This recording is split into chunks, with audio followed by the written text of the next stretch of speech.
ಬೇಡಪ್ಪ.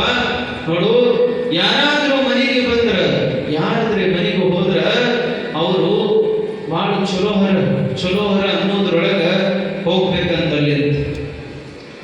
ಅವರು ಏನು ಸಾಕಾಗೇನಪ್ಪ ಹೋಗುವಂತಕ್ಕಂಥ ಮಾತು ಬರಬಾರ್ದು, ಅದಕ್ಕಿಂತ ಮುಂಚಿತವಾಗಿ ಅಲ್ಲಿಂದ ಹೋಗ್ಬೇಕಂತ. ನೋಡ್ರಿ, ಜೀವನದೊಳಗ ಅತಿಥಿಯಾಗಿ ಜೀವನ ಸಾಗಿಸ್ಬೇಕಂತ. ಅತಿಥಿಯಾಗಿ ಇಲ್ಲಿ ಬಂದವರು ನಾವೆಲ್ಲ ಅತಿಥಿಗಳೇ, ಗೆಸ್ಟ್ ಇದ್ದಂಗೆ.